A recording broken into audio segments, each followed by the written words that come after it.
Hello, hello, hello, everybody. Welcome, welcome, welcome to an amazing, exciting live. I have been waiting all month, last month, and this month for Dawn to be on. Guys, come on in, say hello. You know how we do, Greek people. We always like to say hello to people. That way we also stall so everybody gets here. So let me say hello to everybody, and then I'll introduce you Hi. to Dawn. Hello, Nikki. Good to see you. Margie, hello. Elaine, hello. Sherry, thank you for being here. Hello. Annette, hello. Good to see you. Andrea and Amber and Elaine and Ioana, Timokanis, Posise. Good to see you. I just said hello, how are you in Greek? Priscilla, hello, Priscilla, our moderator for the evening. Sharon, hello. Brooke, hello. Helen, good to see you. Thank you for being here. Oh my God, there's a lot of you. Hang on one second. Okay.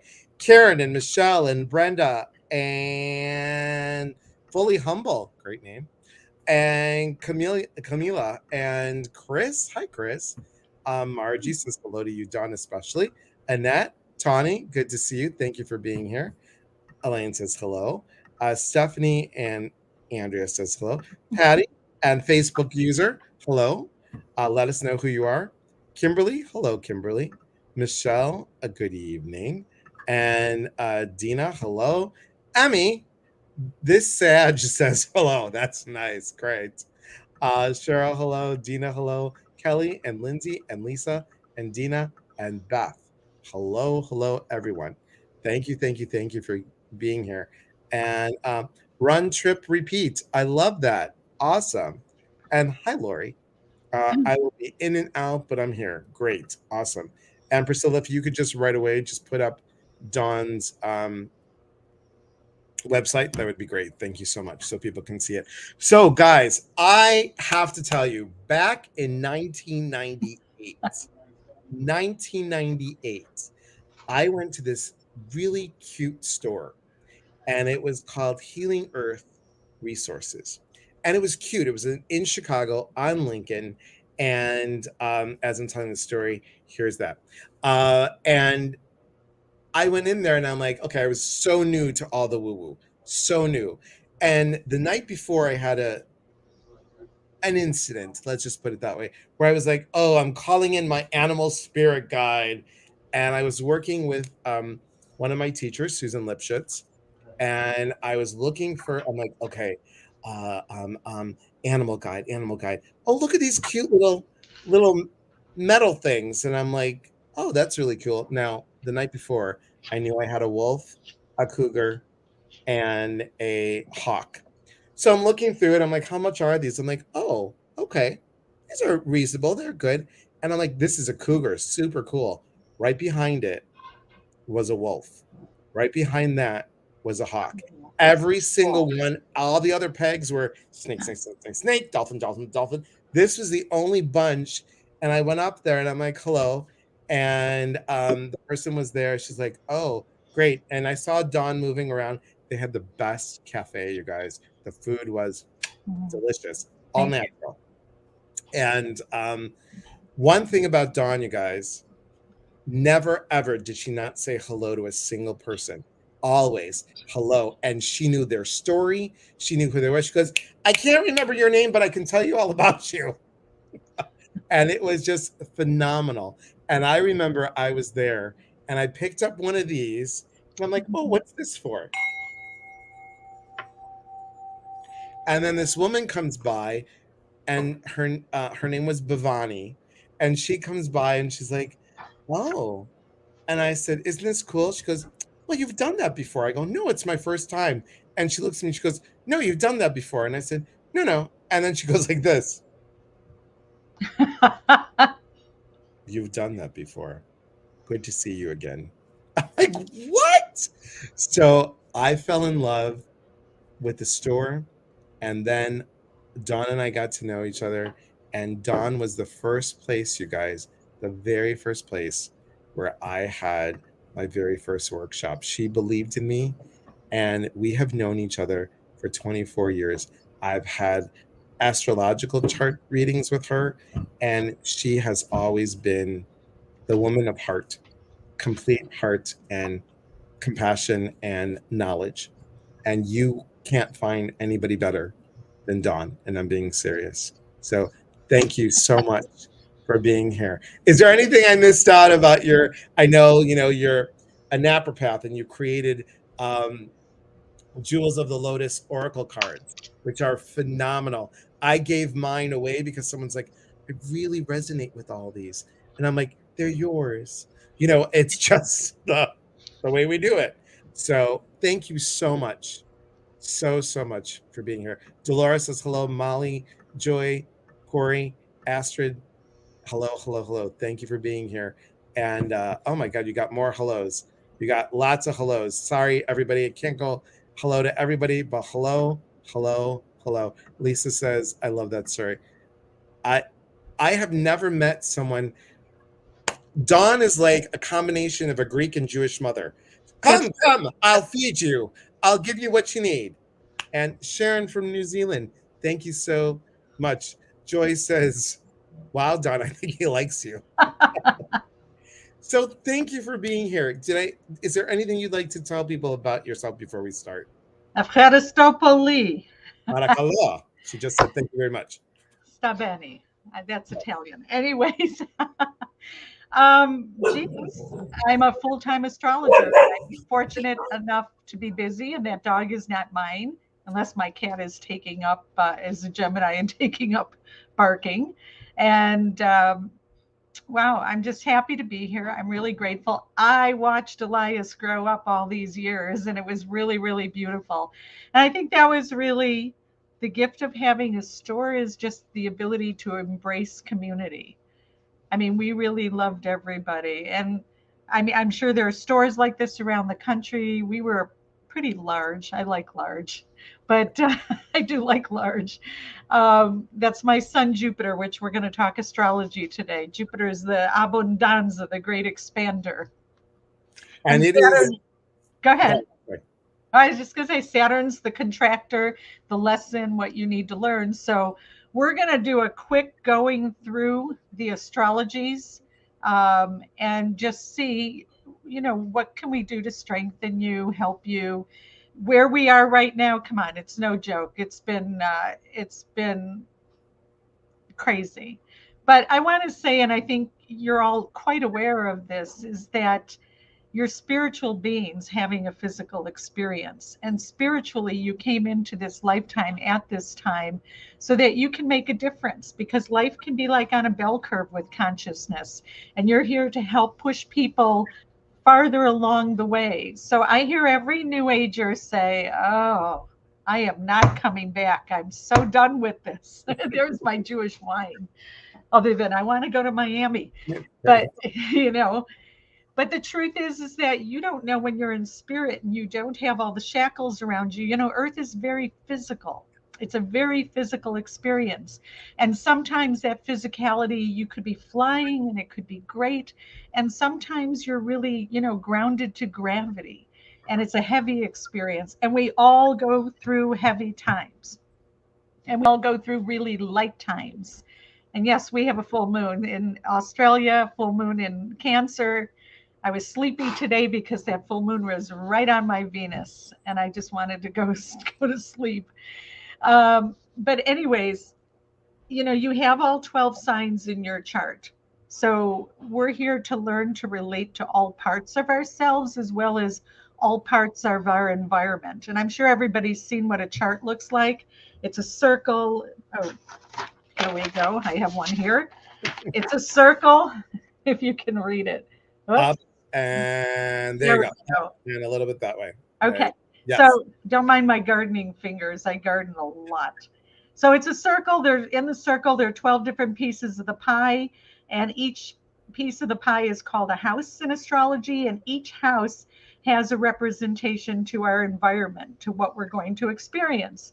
So like in astrology, the first house right here is going to be our personality. It's going to be the hats that we wear in the world. Second house might be more relatable to our money and our finances and what we value in life. And the third house is going to be your brothers and sisters, your neighborhood, and the kind of car you drive or don't, because I've never driven. We shouldn't assume we all drive. And it's going to be how you communicate out there in the world. The fourth house is going to be your home, your family, and your home life, where you like to live.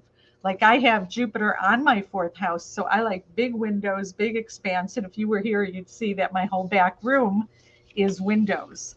And you Even guys, Dawn said to me, I got a reading before I moved. She didn't know where I was moving. And when she said, in my chart, she's like, have you thought about the Pacific Northwest? And I'm like, Dawn, that's what I'm moving to. And it just was amazing, amazing that the chart would show that. That's And just so that's called astrolocality, astrocartography. So it's a map, and you can map out where the most secure, best, most growth oriented places are for you, where you're going to find love, where you're going to find work. Everybody wants something different. Some people want families, some people just want their creativity and be an artist. I have to say, I did a chart today. I'm not always perfect, but I'm a Virgo and I definitely try. With a woman who, when I was doing her chart, I said, looks like you're moving, pregnant, all that. And she was 7 months pregnant. And I looked at the chart and I said, and I looked at the astrocartography and I said, have you considered Morocco? She goes, I can't believe you said that. I'm moving to Morocco. That wow. was a good one. We all love it when we're right on. Right, right, When right. you're on, you're on. So the fifth house has a lot to do with our creativity and our love, but also our first child. The sixth house has to do with our health, whether you have it or whether you don't, but also your coworkers and your work as opposed to career. Your seventh house is going to be your agreements, your partnerships, who you're in business with.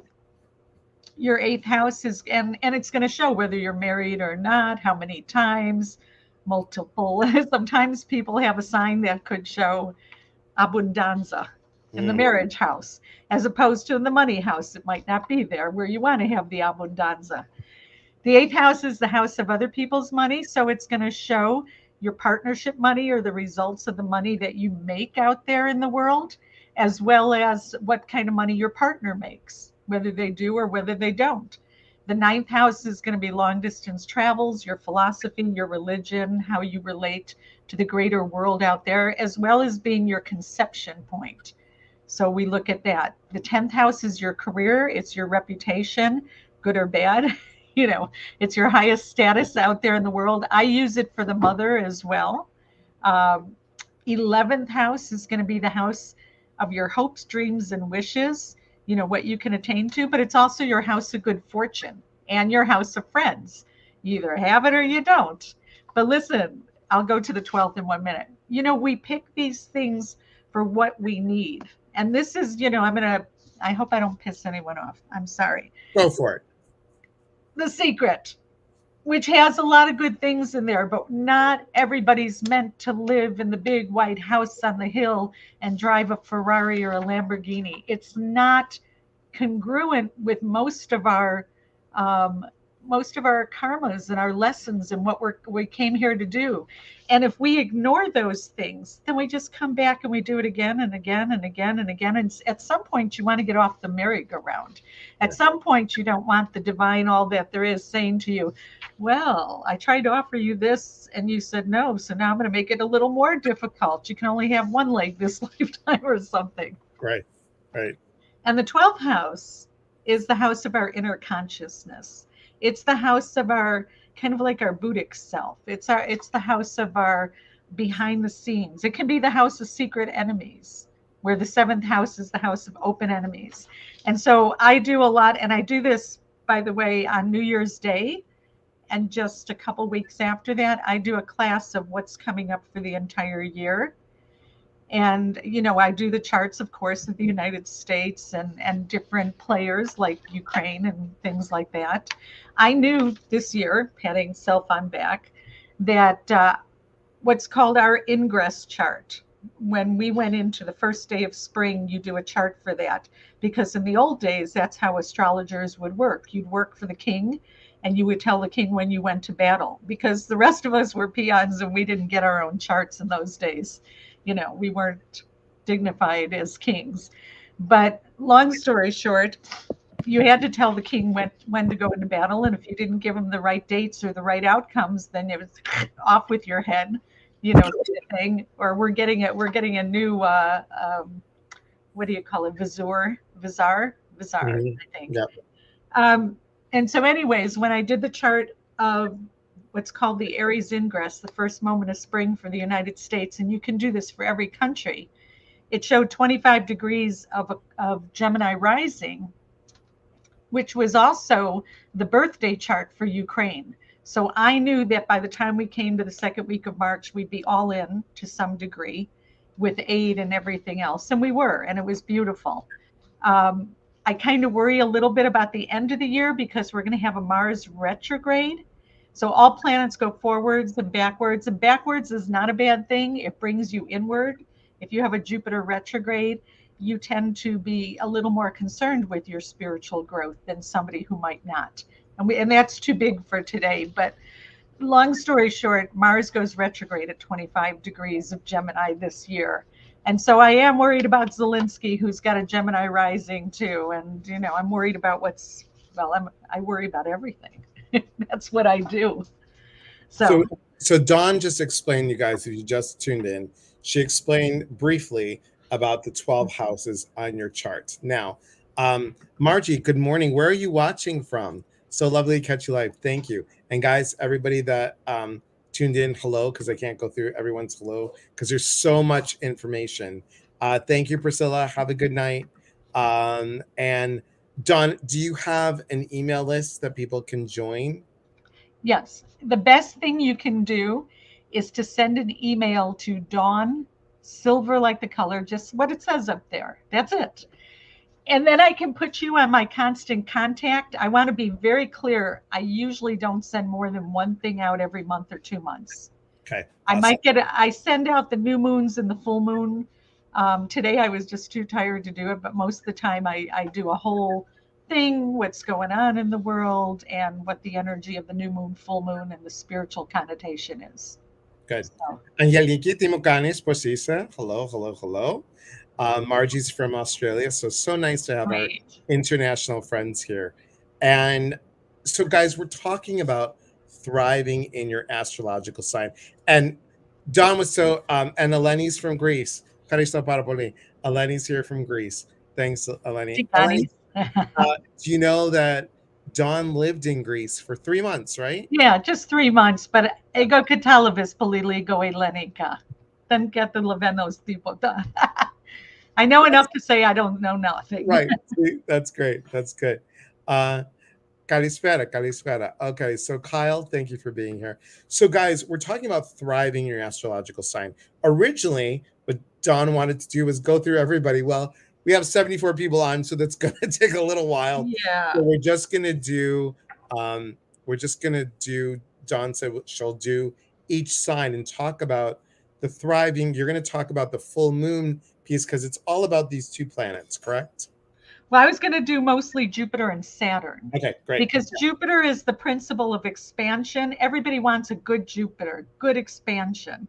And Saturn is I call it the Achilles heel of the zodiac. It's what you're here to learn. Yeah. And you have to learn it. So I'm going to go through all 12 signs for both Jupiter and Saturn. And if you send me an email, will they have access to this show afterwards? Yeah, it's Okay. recorded on YouTube and on Facebook. And I just want to put this up once again. You can contact Dawn at dawnsilver at ameritech.net. Yeah. Okay. And be patient with me because I'm out of town next week and I'm booked up all week. But I will find time to send everybody who would like. What was I going to send? You're going to send Oh, they're going to send me your birth date, and I'll tell you where your Saturn and your Jupiter is. Jupiter is, and then you can go back and listen. Okay. Or Yes. maybe I'll have a whole list of it. Maybe I'll put Yes. something together. So I would Okay. love to have you with that because it kind of makes sense. But you have to look at, astrology is a cosmic mandala as well. So Jupiter, I may be telling you what Jupiter in Aries means, but it's also going to have a relationship to what if Jupiter is sitting with your sun, or what if it's opposing your Mars, or, and all of those things do make a difference in the chart. So this is very 101, but yet it's a lot. So, So what, guys, get your pen and paper, and a couple things to let you know. Those of you that live in New York, um, Dawn's going to be at Lilydale September 15th, 16th, and 17th. Go, go, go, go. You do not want to miss. Somebody also, Dawn, wanted you to hold up Jewels of the Lotus Oracle card. it's a book and it's a deck, but let me just, whoops, how do we get that? There you There we go. go. You're good. Yep. Let me just tell you really quickly that I'm currently out of print, and anything you get on Amazon might cost you way more than you should pay. So I'm in the process these next few weeks of reprinting. It's going to be a slightly different version, but I'm keeping the price real as well. Okay. So, Awesome. okay. Awesome. And then the last thing is, guys, so we just talked about it today. So stay tuned. That's why you have to be on my emailing list as well. Elias at Elias Patrick. Oh, no, EliasPatris.com. Go to the mailing list. And Dawn and I are going to do something on reincarnation. And you'll love it. It's a reincarnation through astrology, and everybody who signs up for it will get a copy. Barking on the truth. She's barking on the truth. And I'll do a little stuff on past lives. Okay. That'll be brilliant. So for that class, I'm going to need everybody's birth date, time, and place of birth so that it's more relevant to you. Okay. We'll So keep you it's more posted. personal. So get us both on your email list. Yeah. EliasPatris.com. And then you guys connect with Dawn. Okay. And she does personal readings, guys, but give her some time because she's booked through August, right? Yeah. Okay. Well, into the end of August. It's true. Into the end of it. Okay. All right. Awesome. So I got my pen and paper ready. I just want to reiterate, when you send me an email, put your date of birth, because I'm going to tell you where your Jupiter and Saturn is. So I need your date of birth. I don't need your time for this one unless you're registering for the other class, which we'll get together and We'll get together and talk. okay. So Jupiter is the largest planet in the zodiac, and it's all about expansion for better or worse. And where you have it in your chart is going to make a difference. But if you're, so I'm going to say it for the signs, and it might make sense for you if you just know, like, I'm an Aries, although your Jupiter may be entirely in a different place, but it's going to have some of the same flavor of what Aries is about.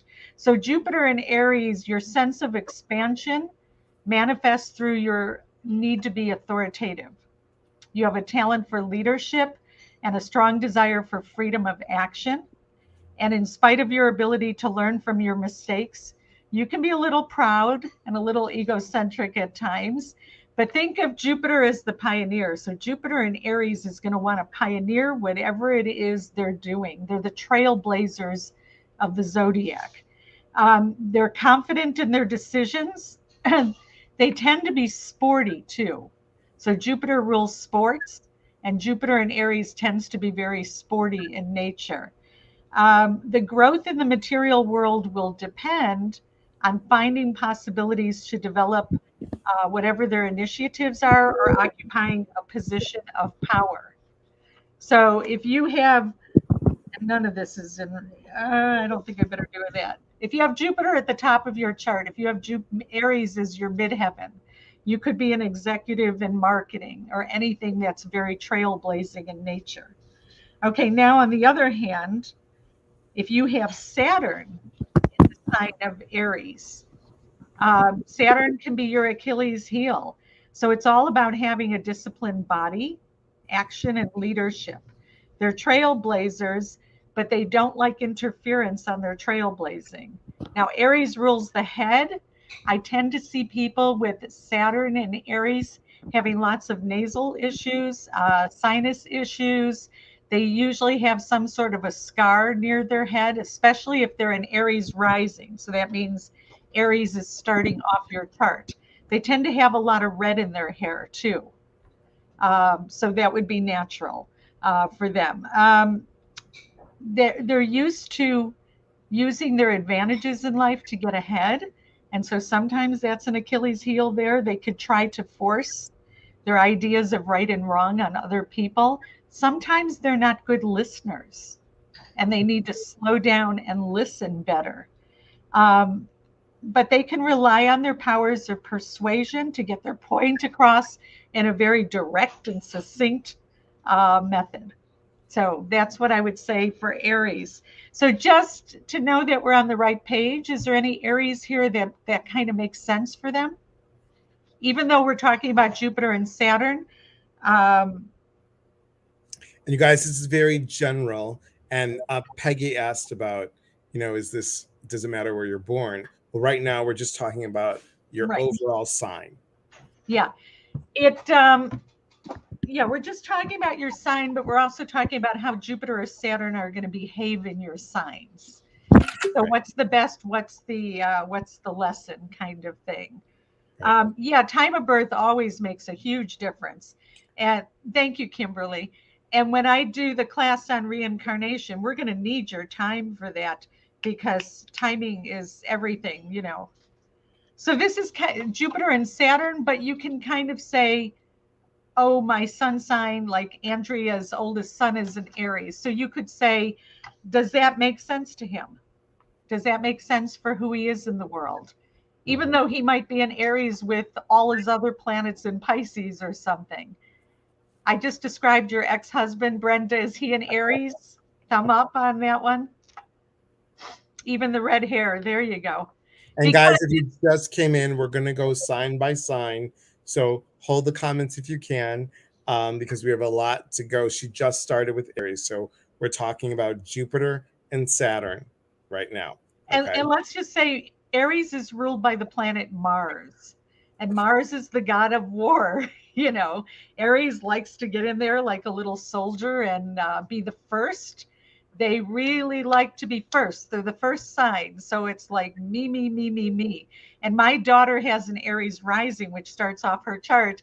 And she has always says, but it's always all about me. Yeah. And they mean it. And so, Elias and I are both Virgo risings, and we're like, do you want fries with that? I mean, this is like it's a trip to us, but each personality is correct for what it is you need to learn, good or bad.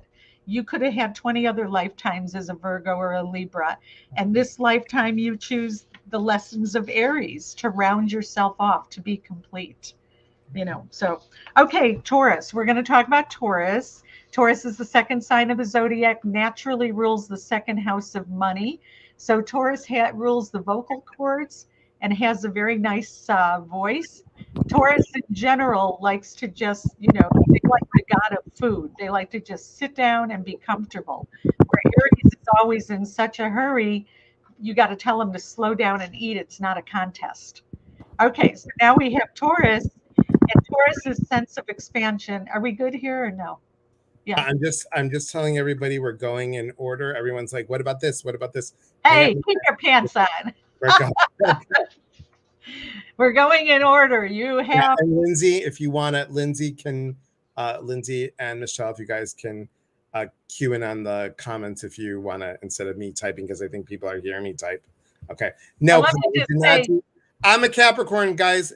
We haven't done it yet because you'll hear me go, uh-huh, uh-huh. Okay, so hold on. Go ahead, everybody. Go ahead. Capricorn's patient, but let me say one of the lessons of Aries, going back to Aries, is impatience. One of the things they're here to learn is that they're not always going to be first and they have to be patient. If you see me sliding around, guys, I've got a boot on my foot and I'm just kind of have to position myself. Don't ask. Okay. It's always something. I'm a Virgo. If I can complain, I will.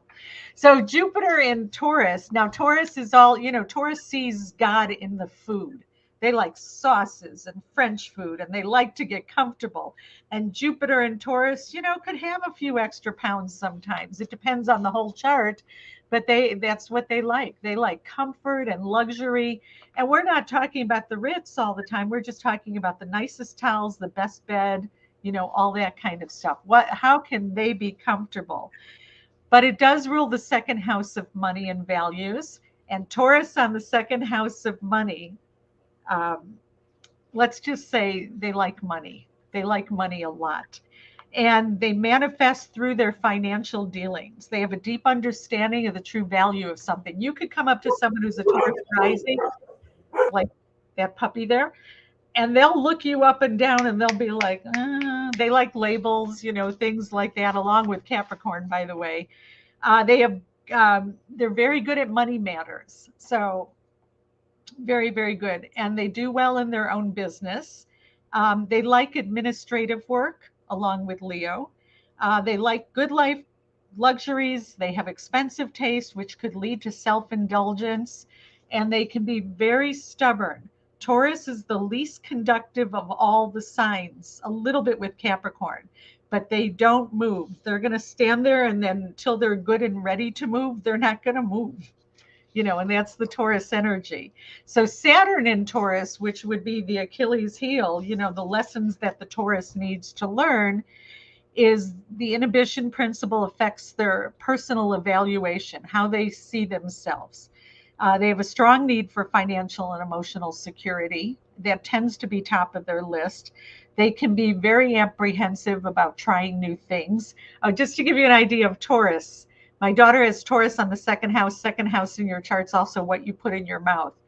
They're the people you go to give them a vegetable or anything, they don't know what it is, and they're not opening their mouth for anything. I find that so hysterical. It is pretty funny. Caitlin says I feel attacked. Caitlin, Taurus is also the Gerber baby. They're so pretty. Um, Taurus it's important that they learn that they have to help and collaborate with other people a little bit more. Avoid thinking that you have to work hard for what you got. Learn how to work smarter.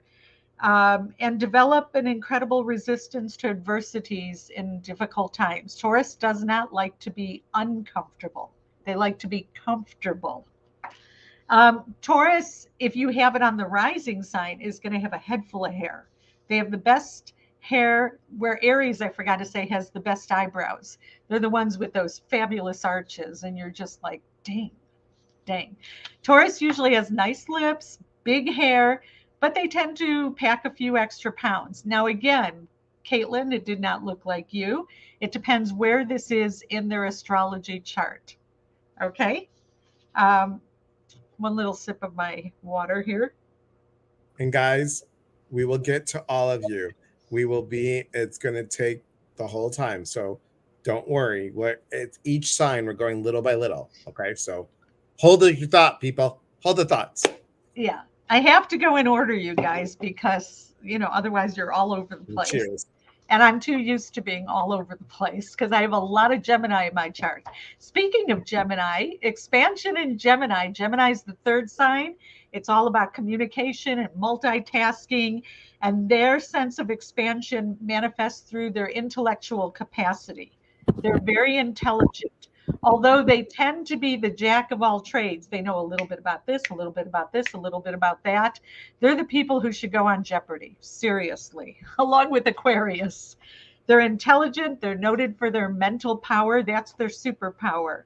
They have a need to study, to read, to inform, to talk and exchange opinions with ideas with others.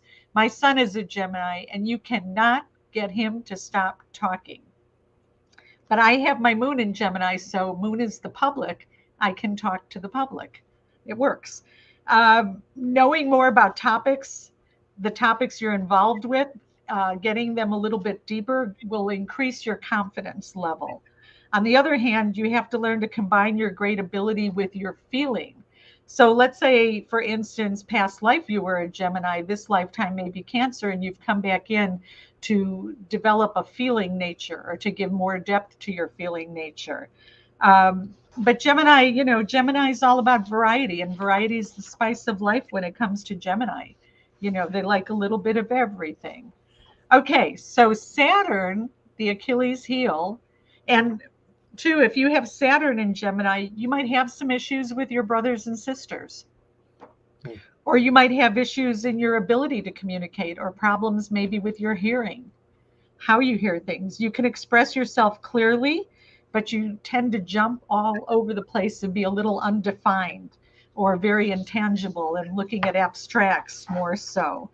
So a Saturn in Gemini is here to learn how to develop their intuition and how to develop their emotional responses to things and to slow down, just to slow down a little bit, to become flexible. In your way of thinking, because Saturn is contraction. So you want to open it up and be more relaxed about your communications. Later in life, you'll bring your ideas into practical reality. So Saturn in Gemini is perfect for teachers or anybody who studies mental, scientific, or mathematical fields.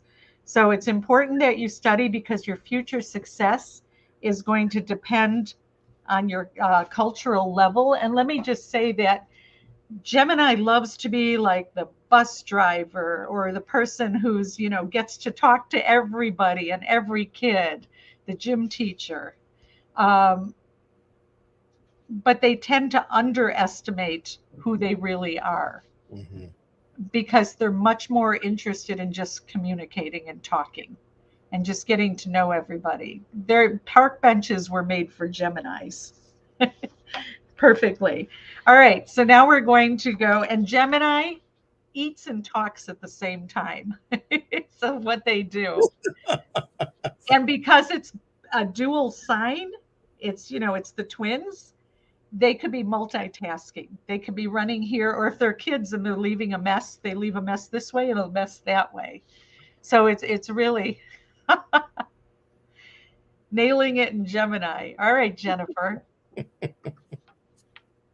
Gemini is a lot of fun, and I should have said too with Uranus with Taurus, we have the planet Uranus in Taurus right now, and Uranus rules shifting and changes and radical, and Taurus is all about money and food, and so Uranus is also electricity, and you might have noticed when Uranus went into Taurus about 5 years ago, 4.5 years ago, that is when electro cryptocurrency and blockchain started to become a real thing, because we're looking for ways as a society, as the whole world, to kind of monetize our money electronically. So just kind of funny. And now Uranus can also be a little bit like pulling the rug out from underneath us, and it's in our food supply. And I don't know about you, but my celery that I bought at the store this year was awful. There's some things you just couldn't get right Yeah. that you're so used to. And then the baby, how about, oh my God, how about the baby food thing? All of a sudden, all these people who were looking for formulas. I mean, this was a huge, big deal. And so, anyways, that's had something to do with it. All right, so now we're going to go to the sign of Cancer. Cancer is a water sign. It's emotional, it's emotion based, soul based type of a sign. And if you have Jupiter in Cancer, so every planet has its favorite sign that it likes to be in. And Jupiter loves to be in the sign of Cancer. It just loves it. It likes Aries too, by the way, but it likes Cancer. And their sense of expansion, how they expand in life, manifests in their desire to protect and support other people. So here's a picture of this. Cancer rules the breast. A cancer person cannot have enough breasts. They want to feed everyone. They want to feed the poor. They want to feed, just like Pisces. They're emotionally based. They're sensitive. They're caring. They're loving. They're very strongly attached to the family because Cancer rules the fourth house of the family. So everything that touches their heart, their home, their community, very important. They love to collect antiques. Now, they also squirrel things away for when life gets tough. So you got to watch hoarders with Cancer. If you have Cancer on the fourth house cusp, I've seen some hoarders like that. Doesn't have to be. Fourth house cusp is your home. That could just mean you like to live by water too. But that's how come we have to look at the whole thing with the chart. Cancer loves ownership and having roots. So does Taurus. They need security and confidence to face their problems. Cancer is ruled by the crab. And when they're feeling over emotional and sensitive, they just want to crawl back into their little shell. Their shell is their home. They can sidestep everything, sidestep issues. But Jupiter in Cancer does really well in real estate. So there you go. Um, their growth will depend on taking root in a place where they can feel safe and protected at the same time. Very important. So now that's where we have the expansion of Capricorn in this, I mean, Cancer in the sign of, in the plant with the planet Jupiter. Now we're going to have Saturn, and Saturn's not too fond of living in the sign of Cancer. But let me just say, it is your hard lessons, your hard placements in your chart that really teach you. If your chart's really easy, I only expect to find you on a beach in Tahiti. I don't think you're going to be anywhere else. Because if you could imagine, so let's go to Cancer for a minute. July 6th, that was the birthday of the Dalai Lama. Could you imagine? And his chart is not easy, but great people have that friction, because that friction is what makes the life force penetrate the outer shell of the acorn so that you can grow. We need a certain amount of friction. And if you think about the Dalai Lama, I mean, do you think that, you know, in between lives, he says, oh, yeah, let me be the head of a big nation, but I can't go in it, or whatever. So it's but he's a Cancer, so he wants to keep his family together. And it's so possible if he was a Sagittarius, he would say, oh, you go your way, I'll go mine. But he's not, he's a Cancer. So, all right, Saturn in Cancer represents the inhibition principle. Now, Saturn represents the fourth house. Fourth house is the family. When you have Saturn in Cancer, sometimes there's issues with the family. Sometimes it's a father who says, keep that stiff upper lip. Or sometimes it's a family that doesn't have a father. But the inhibition principle affects their emotional security. Hmm. Your early childhood may have lacked some of the tenderness in the family life that you needed, might have been troublesome. You could feel certain inhibitions about showing love and emotion. It's like you're feeling protective. So you got to watch that heart space and kind of closing off the heart space. Cancers are hypersensitive.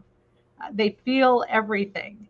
They need to know some boundaries because it's a water sign, and water can take the shape of whatever container it's in. So Saturn and Capricorn could get their feelings hurt real easily and withdraw to a place that they feel protected. And so what they need is emotional security.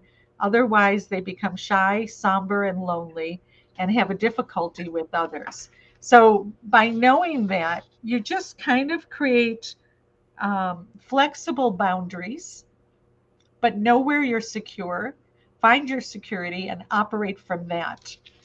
Very important. But don't put up walls like some ex-presidents we know, who actually has a Saturn in Cancer. Oh my gosh, I am so good. He does. He has Saturn in Cancer in the 12th house. He needs to have a wall. And I know you all know who I'm talking about. And I don't care if you like him or not. That's true. Real quick, I have a question because I'm watching on the phone, guys, so when I'm typing, I don't disturb Dawn. If somebody's on the cusp, what do they do when they're You're on always the going to be cusp? one or the other. And Okay. I can calculate that for you. So you're either going to be 29 degrees, 59 minutes of one, or you're going to be 0, 0, 0, 0 of the other. Now, that doesn't mean there's not going to be some bleed, Right. but you're always one or other. And if you're 29 degrees of a sign, and let me say in Cancer in particular, Bill Gates, Ross Perot, Cancer makes the most millionaires. Even though Leo's the one with the millionaire consciousness, they need that security and that protection. So they create a life for themselves that creates that security and protection. Kind of interesting, but we're living in a Cancer nation. Our birthday's July 4th. We tend to create a lot of Cancer millionaires. And do you want to answer this real quick? Oh, yeah. What does she need us to email? Elaine, your birth date really is just all I need to know, because I'm going to tell you where your Jupiter and your Saturn is. If you wind up doing the class with us later in October, then I'm going to need your birth date, time of birth, place of birth, and where you're living now. Well, I won't need that part, That's but October, guys, not now. yeah. Okay. Okay. Abril, Abril. Video. Ah, Happy birthday to your son. Today's your son's yes. birthday. Happy birthday. My baby just got married and she's July 18th. So I have so many cancers in my life. So now these are for sun signs. It's technically where you have your Jupiter or Saturn, but you're going to see the sun sign energy in this. So did that make sense to you, Angelica? Okay. Hopefully, if you're a Cancer, hopefully that made sense for you. Right. Okay. Good. All right, now we're going to Leo's favorite sign, Leo.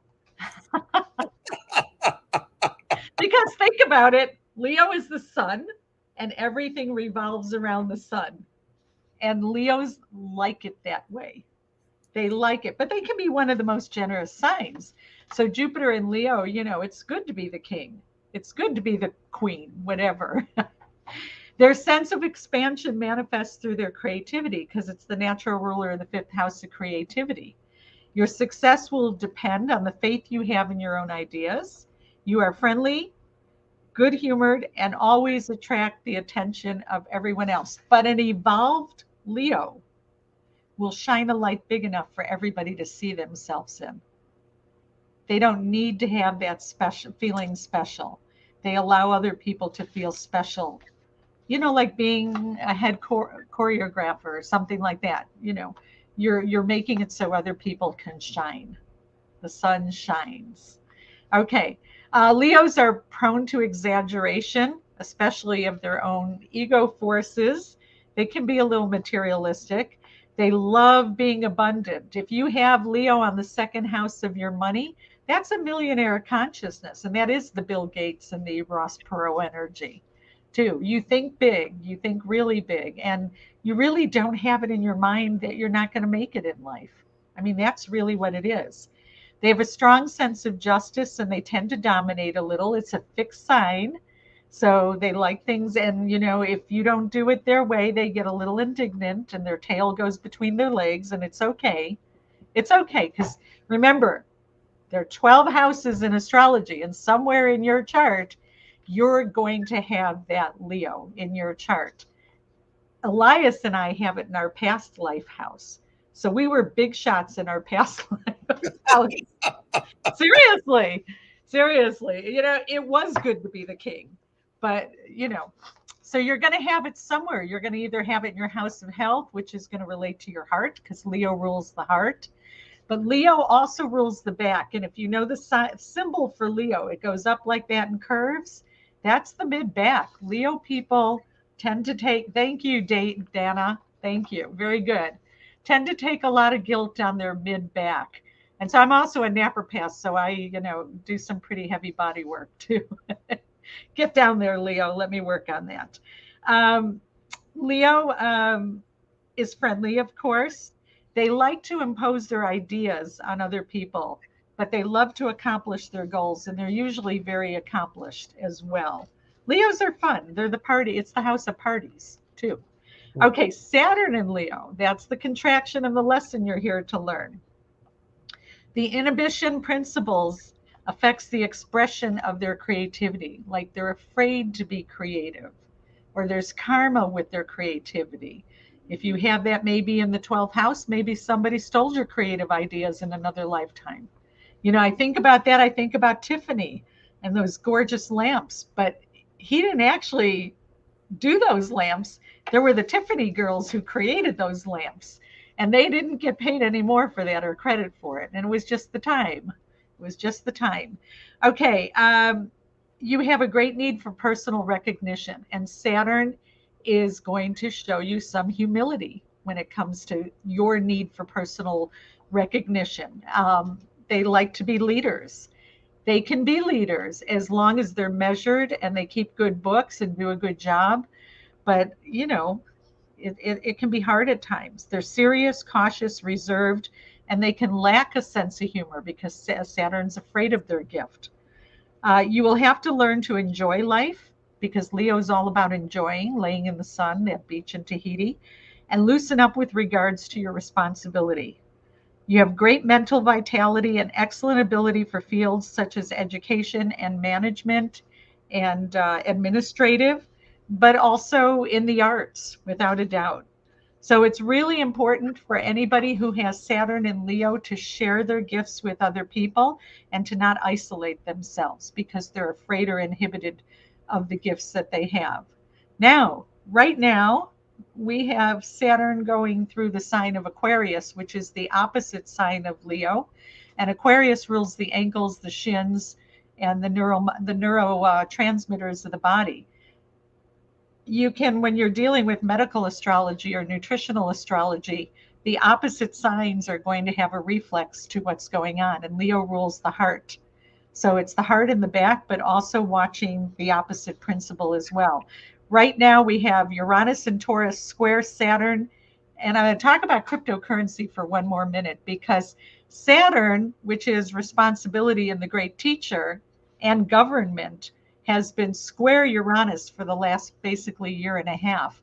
And why this is important, because I gave dates at the beginning of this year and end of last year of when Saturn was going to square Uranus. And I said, these are the dates that we have to watch for cryptocurrency to go down. And they did.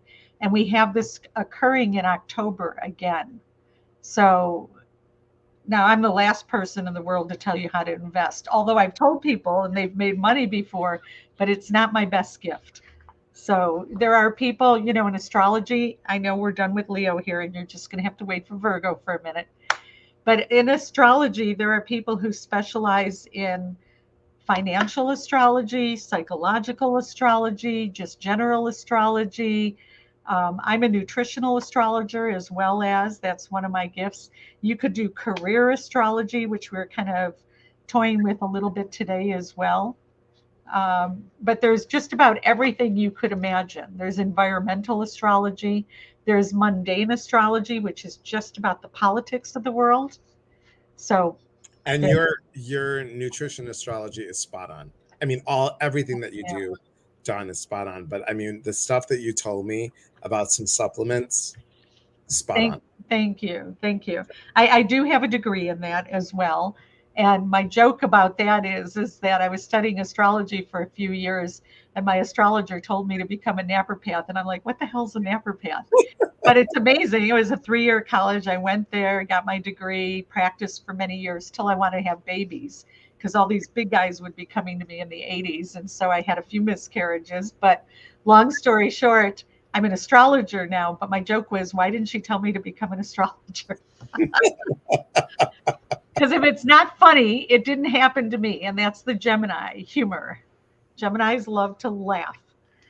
Okay, Jupiter in Virgo. So now we're going to talk a little bit about Virgo. Listen, Virgo rules the intestinal system of the body. It rules the purification of everything. It's like the sieve.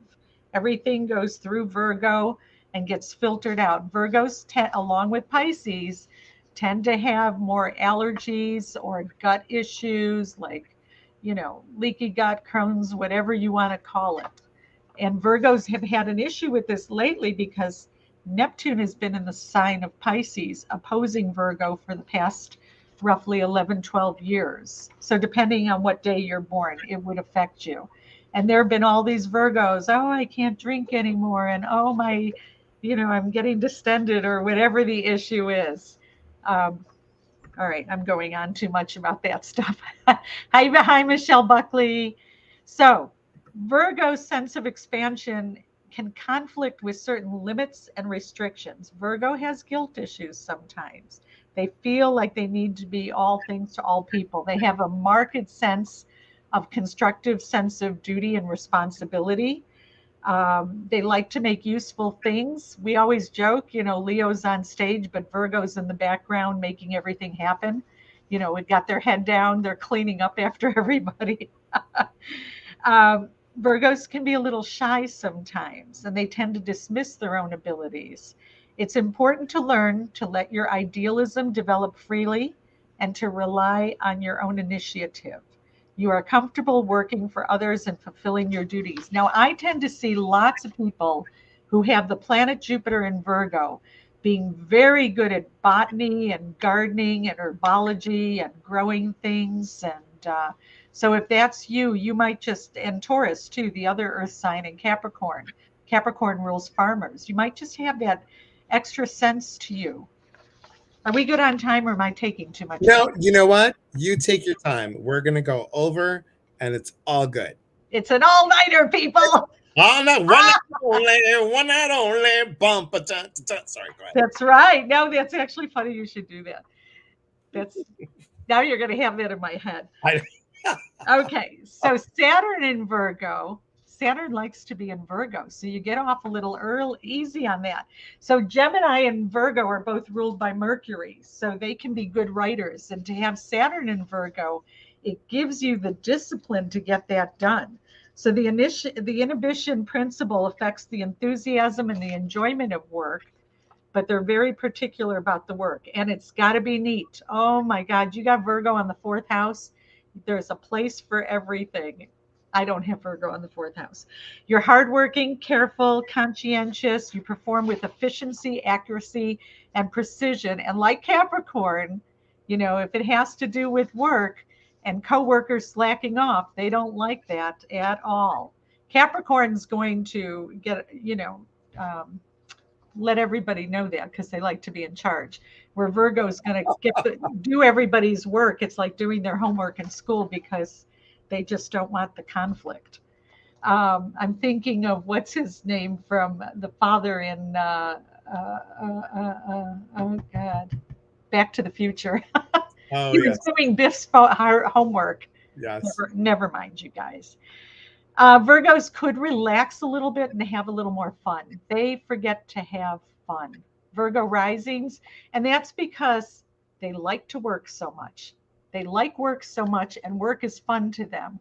But they have to learn the principle of having fun, feeling useful in their life, increasing their self esteem. They're very realistic and practical, so they need to learn how to fantasize a little bit, be a little Pisces or something. From early on, they were in charge, and they tend to be critical of self because they had to raise everybody or they had to be in charge of everybody. They tend to be real. Hi, Virgo. they tend to be they tend to condemn themselves for the mistakes. Virgos are not tolerant to their own mistakes. And so it's, like loosen up that tie and loosen up your wig. You need to just have a little bit more fun. I'm talking to the choir here, without a doubt. Totally. So, okay. Can I have a 1 second break? I have to turn my Yeah, air go on. ahead. Go ahead. Have a 1 second break, and I will let people know. See, guys, this is why. Please, a couple things. Please sign up for um, at Don. If you go to Don Silver, um, Lindsay, can you type it up? Don Silver at ameritech.net. All you have to do is send her your birth date, and she'll let you know about your Saturn and your Jupiter. Okay. And you Um, know what? I have this typed up so I can send you a copy of it too, okay. And as a Virgo would. as a Virgo would, of course, yes. And you should only see my lists across as my Virgo rising, my lists across my board back here. So, Yes. Virgo work rules work. And a lot of people are jealous of Virgo because they'll do the work. yeah, But it's kind of like the story of the little red hen. You know, does everybody know that story of the little red hen? The little red hen wants to make some bread. yeah. Good lists. Lists are good. And hang on 1 second. Where is it? Where is it? Email your date of birth to Don. Yes, yes, yes. Thanks, Thanks, guys. Delora. Thank you. And So, Lindsay, thank you too. Thank you very much. yes, thank Thank you. you. Virgo's the little red hen. The little red hen wants to make a loaf of bread, but what happens is she asks all her animal friends, the pig, the duck, everything, come get some wheat with me, and then let's mill our wheat and let's make this bread. And everybody's like, no, no, no, no. But then when they smell the baked bread, they're like, I'm in. So Yeah, find your Virgo, find where you're proud of the work you do and efficient, and that's where your success is in the details, and Virgo's the detail oriented sign. So unless you have a lot of luck in your chart. All right, now we're on Libra. Libra, so the first six signs of the zodiac are all about the development of the self and the I consciousness on some level. We get to Libra, and Libra is the scales, and it's all about sharing, and it becomes the we consciousness. Aries is me, the pioneer, I out there in the world, the I principle. You get to Libra, and it's the we principle, but it's about marriage. It's about, okay, let's partner up, you know it's hard to be with, well, anyways, I'm not going to say that. I'll get myself in trouble here. Jupiter in Libra. Jupiter is the expansion principle. And in the sign of Libra, it has to expand through moderation and harmony. You like to advance in a progressive and gradual way. Since childhood, you've learned to see the beauty everywhere. Libra rules beauty. They like to see beauty everywhere. They're elegant, they're delicate, friendly, they can be popular. They have a strong sense of justice and always defend the rights of others because Libra rules the law. Libra rules lawyers. They have an inner sense of balance that could lead to excesses and indecisiveness. Because it's the scale, the joke is with a Libra, don't go shopping with them because they'll have five of the same things in different colors and they can't make up their mind. Just tell them to buy them all, get them both or whatever. And that's the thing about Libra. But Libras love peace so much, where their opposite sign is Aries, the god of war. But we all have some of our opposite sign in us. We work in polarities. So Mhm. sometimes Libra will start the war so that they can have the peace. Oh, there you go. That's sweet to have a Libra moon. The moon and Venus both love to be in the sign of Libra. So that's really beautiful. Makes for a good intellect.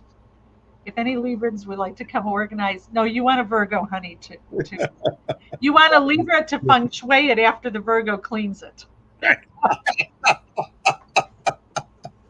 The Libra will come in and feng shui it and say, "Oh no, you got to beef up your fame corner. You got to beef up your relationship corner. You can't have black in your relationship corner.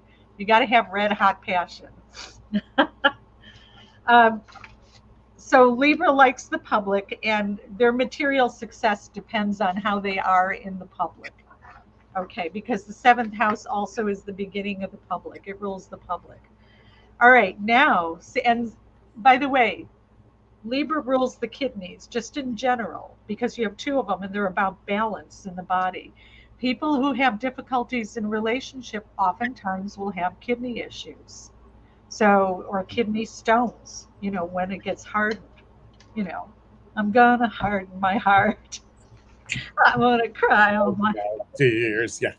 See, There's, I do the same thing, Don. I do the oh same yeah, thing. You yeah. should see They me on my lives. they did a really bad what do you call it, Saturday Night Live skit on that. Everything's a song. It Yes. just Yeah. is. I love it. Song, blue. Everybody knows what. You know, we don't need to get high. We're high on life. Right. We're just out there already. All right, Saturn in Libra. Saturn loves to be in the sign Libra, so we're good here for the most part. The inhibition principle affects the way they're relating to people, though. They can be a little reserved, they can have difficulties in their social life, or they have to learn their lessons through partnerships and marriage. So, and it's a whole other story, but when the outer planets like Pluto go into each of the signs, it's going to be a major transformation. And in the 70s, when Pluto went into the sign of Libra, that's when divorce started becoming a major thing, where before, oh, it was like a big deal if you got divorced. You don't get divorced, kind of thing, or less likely. Double lithotripsy. I don't know what that means, Delora. I think probably both kidneys are having some. Oh, that's right. I forgot that term. Okay, thank you. All right. So, though they have many friends, their friendships are likely to be lasting. Saturn and Libra have good friendships. Strong sense of justice. They'd make a real good attorney or a judge because they're fair minded. Think of Solomon in the Bible. Always diplomatic, tactful, sensitive with your opinions. I just want to say that Libras can also be the class clown. I've seen that in, Interesting. yeah, I've seen that in Libras quite often. There was this one guy, I'll never forget this for as long as I live. I was on a public bus one time, and there was this tall, lanky kid, which Libras tend towards, on the bus acting like a goofball. And I said, "Oh, you must be a Libra." And he looked at me and he goes, "You must be a Virgo." And I was like, that was a really good one. I'll never forget that, even though it was like 45 years ago. Libras are diplomatic, tactful, sensitive with their opinions. They do not want to hurt anybody. It would pain them. Uh, their their lesson to learn is to, stick the landing, make a decision. Don't be in both camps. They're the ones who's trying to be the peacekeeper between their friends, but then they start siding with both of them and they get themselves in trouble. So, um, yeah, that's how I would say that about Libra. Okay, now we're going to go to, oh, wow. I can't believe I forgot Scorpio on my list for Jupiter and Scorpio. Uh-oh. That's hysterical. All right, I'm back to the drawing board on that. I'm just going to have to talk through my head. Okay, that's Uh, okay.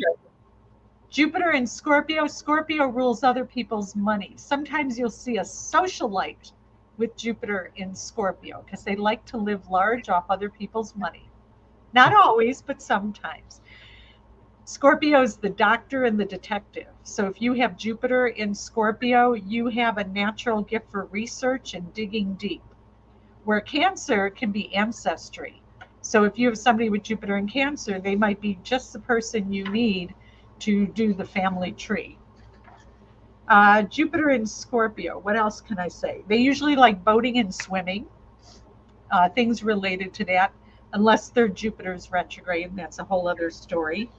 Um, they're really good with banking, investments, and finances because Scorpio rules banks and other people's money. But it's also very secretive in nature, too. So they could work for the Secret Service or the FBI, which I have to say, one time I was doing a chart reading for someone. It was so great because she had a plethora of Scorpio in her chart, and I had never read for her before. She came to the Zoom call. All the lights were off besides one all the way in the back of the house, and she had dark glasses on. I never saw her face for the whole reading. And I said to her, I said, "You should work for the Secret Service or the CIA." She goes, "I used to." I'm like, oh my God. That was pretty funny. That is cool, though. That's pretty That cool. was really cool. We tend to, show, who we are. Scorpio too tends to have a lot of hair. Scorpio rules the colon, so opposite sign is Taurus. The just in general, both signs like to eat a lot, depending on the whole chart. So you have to watch again. Remember, I said with Taurus, they get the vegetable to the mouth and they go, Yep. they're on lockdown. You have to eat your roughage with these signs. You have to eat your roughage. Very, very important. Okay, Scorpio, Saturn in Scorpio, the inhibition principle. Um, what do I want to say about Scorpio right now? Right now, the South Node is in Scorpio. Okay, that's a whole other story. The inhibition principle affects their libido because Scorpio loves to be known as the sex symbol of the zodiac. They love it. Don't take that away from them. No. Oh, when Scorpio comes to get a reading by you, they fold their arms like this and they go, "Figure me out." I love that about Scorpio. They tend to have curly hair, dark hair, or and big dark eyebrows that go straight across. That's common. That doesn't mean everybody has that because it's actually your rising sign that begins your chart and speaks more to what you look like. Hmm. Okay. Scorpio has tremendous willpower, energy, and they face life with a great intensity. It's like, are you going to jump or are you going to stay there?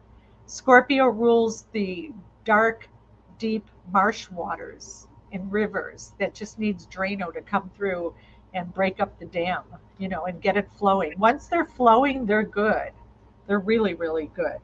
They're very determined and persistent. They can repress their energies sometimes because other people's money, they don't like to share their energies sometimes. Now, don't take this the wrong way, everybody, because this is very general stuff. Okay? They have to learn to release their inner pressure and, Mm, like Drano, without fear, and exhibit their emotions. They tend to clam up a little bit. Okay. Saturn in Scorpio. Scorpio also rules, besides the colon, it also rules the prostate gland and the gallbladder. I mm. tend to see a lot of people with Saturn in Scorpio with major gallbladder issues. Okay. Where are we? We're on We're moving to Sagittarius. Sagittarius. Yes. Okay, but nobody said anything. I don't think they'd want No, to go ahead and say, no, it's all good. Everyone's like, well, they're like, bow, chicka, bow, bow, for wow, the chicka, wow, wow. that. I thought maybe I insulted all the No, you're Scorpios. good. You're good. You're good. You're good. Um, go ahead. You're good. Okay, Jupiter and Sagittarius. Sagittarius and Leo, Gemini, Aquarius, those are the signs everybody wants to be. My joke is I'm going to write a book someday about Aries, Capricorn, and Virgos. Those are the signs, nobody wants to tell you that they are. I'm just kidding. But, every sign, again, reiterating about the chart that you have all 12 signs in your chart. So if you say to somebody, oh, I just don't get along with Leos, then you're saying to yourself, there's some area where I'm bottled up in my chart that I'm not expressing. Because you should get along with all 12 signs because you are all 12 signs. But there are some signs we get along with better than others. And it doesn't have to do with I'm a Virgo, you're a Capricorn kind of thing, because everything's by degrees in astrology. So you could be early Virgo and late Capricorn, and you're not forming a harmonious aspect to each other. It's got to be, it's got to be the trine, the sextile, the conjunction, the opposition, or the square, and that's how you know what we've got going on here and other things. Okay, Jupiter in Sagittarius. Well, Jupiter rules Sagittarius. So Jupiter loves to be in Sagittarius, and Sagittarius is the sign of gamblers. Mm. And when I see a good Jupiter aspect in your chart, especially to Mars or Neptune, I'm telling you to go buy a scratch off lottery ticket. I'm not always right, but I've had lots of winners. Okay. But I also tell you not to spend more than $10 or I disown you. So you don't, you're on your own, kid. So Jupiter in Sagittarius, the sense of expansion is through the intellectual capacity and knowledge. Sagittarius is all about knowledge, higher wisdom, higher philosophies, and that's how they are successful in life. It's good for them to get a college degree, although Sagittarius is the archer and they're shooting arrows everywhere and chasing and wandering, and sometimes they're procrastinating and forgetting to finish. They're very abundant and they're also very ethical. So I tend to see a lot of Sagittarius energy that abundance for them is having a world that works better together and open borders. Sagittarius rules long distance travel and dot coms and things like that. So when Pluto went into the sign of Sagittarius, I think it was in the 90s. Was it that 90s? Yeah. I'm lost. Sorry. We had so many dot coms and sports stars because it rules sports too. And worldwide travel, the world opened up to worldwide travel. But we also had people just making obscene amounts of money in the dot coms and the what do you call it, sports industry. Okay. Ron, what does this mean? Poseidon and Sagittarius. You know what? That's a trans Neptunian point, and that's something beyond what we're going to get into Okay, right just because now. I was like, I didn't know if it was a Greek thing. I'm like, Yeah, well, Poseidon. it is a Greek thing, but Poseidon is all about enlightenment and Okay, spirituality, and so it's nice to have it in the sign of Sagittarius. But everything is where and what it's doing with your okay, chart. Okay. bigger than what we're talking about on here, guys. So go ahead. Go ahead. Okay, yeah, that's so in astrology you can have asteroids and trans Neptunian points and Uranian points and midpoints and It's a minutia of detail. Okay, so Sagittarius has a positive view of abundance, a strong sense of justice. They can be drawn to religion as well, because the ninth house is religion. But if I looked at your ninth house, I could see whether you'd be a better, Catholic, Buddhist, Jew or whatever, Zoroastrianism, whatever you do. Sagittarians tend to be very tolerant of others. They're respectful of other people's opinions and views, when it's opposite to the way they're thinking. They cherish their freedom. Uh, they love cultures and different countries. And oftentimes, if you see a strong Sagittarius Jupiter in the chart, you're going to see someone who loves to travel. Hmm. So if you have Sagittarius at the fourth house, like Elias and I do, anywhere you go in the world, any place you hang your hat is where you feel you could live there. It's just a comfortable feeling. Okay, but what happens now? Sagittarius rules the hips and our ability to move forward in life. It also rules the liver as well. So, what happens if you have Saturn in Sagittarius? You could have liver issues, got to watch drinking, got to watch fats. You could have cholesterol issues. All of those things are ruled by Sagittarius. You could have issues with polyps. That's a common thing with Sagittarius. Now, not if your sun is in Sagittarius. You got to look at the whole chart. But the inhibition principle affects their intellectual field. They're conservative when it's Saturn in Sagittarius.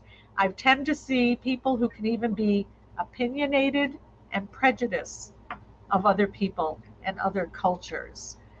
They have a serious approach to religion, philosophy, and higher education because they're always searching for truth and justice. Um, they'd be a good political leader or a teacher, um, but they can get their nose out of joint when they're accused unjustly. So, like Libra, they have a strong sense of fairness. Okay, all right. What do I want to say about Sagittarius? They tend to have rounded hips. They tend to be hippie. They have more for hips. They tend to. What do I want to say about Sagittarius? Say something, anything. Abundanza, it's a very abundant sign. So Sagittarius is very abundant. I've seen a lot of Sagittariuses with thinner hair and a gap between their two front teeth. Not always. Sometimes Leo will have that too. But oftentimes there's that little gap. My husband has it as a Sag, and he says it's better for him to squirt water out through his mouth at me. So Sagittarius loves different food, different culture. Gemini, the opposite sign, likes that as well. They have that. It's all in the hips. So true. Yeah, it is true, unfortunately. But Sagittarius, let's say Sagittarius was on one of the money houses. You tend to, like Gemini, it tends to go through your hands really easily. You have faith that you're always going to have it again. So it's not a moneymaker sign on the second house. Okay. But if you had it in the 10th house, I mean, you could be a lawyer. That would be a good Sagittarius, or work in ecology or something like that. Okay. Jupiter in Capricorn. Now, Jupiter is the principle of expansion, and Saturn rules Capricorn, which is the principle of contraction. So Jupiter's not as happy in Capricorn, but you have to again look at the whole chart, and they tend to limit their view of reality. They tend to um, limit how they see the world as being expansive. Now, there could be reasons for that too. They could be architects because Capricorn rules architecture. So you could be a successful architect. They tend to put their ideas in practice because Capricorn's a hard worker, which is good. They want to see concrete results. But they also achieve things little by little by little. They have to be patient. I tend to see success coming to them more the second half of their life because Saturn rules old age. And if you had Capricorn in your house of death and transformation, I call it the Folgers coffee of astrology, of dying. You're going to be good to the last drop and you'll live long. Don, hang on. We lost connection for a second. People are saying you disappeared. We paused. We lost you for a bit. You're back. Okay. I'm back. John was talking about the fourth house, eighth house, etc. What does that mean? How do we know? Oh, that's a whole different talk, Cheryl. It's a whole Yeah, different talk. We're now on to Capricorn. And Stacy, I see your comment here, but this is not about a reading. This is about, we're talking about how you're thriving in your astrological sign. yeah. Go ahead. So, how you thrive in abundance and how you thrive in curtailing some of that abundance and actually being concrete and getting the work done. Um, Jupiter in Capricorn needs to be more flexible. Capricorn rules the bones. So, here's the bone, but Jupiter is your ability to extend your bones outward. So, I think Capricorn energy needs to do Pilates. It's a good exercise for them. Well, everybody needs to do Pilates, but whatever. um, Needs to be more tolerant and needs to be more patient. Okay, I mean, needs to be patient with knowing that they're going to be successful in life. Okay, Capricorn. When you get a Capricorn rising, just so you know, starting off your chart, they tend to be bonier in nature because Capricorn rules the bones. But they also could be a little not confident in themselves, and they tend to wear the outside of their heels out. Yeah. Live video interrupted. The broadcast has been paused. It should resume shortly. That's so odd. Hang on one second. I don't know what's going on. Okay. Signal went down and then rewinded to tape to from fourth live to taped. Okay, signal went down. Hang on. Oh my god, that's so weird. Just exit and come back. Thank you, April. Thank you. So just exit and come back, guys. Exit and come back. I'm doing the same thing. Do I do that too? No, no, you stay here. Okay. You stay here, Don. Technophobe wants to know. Don't go anywhere. Hang on. I'm going to go out. Then I'm going to come back in.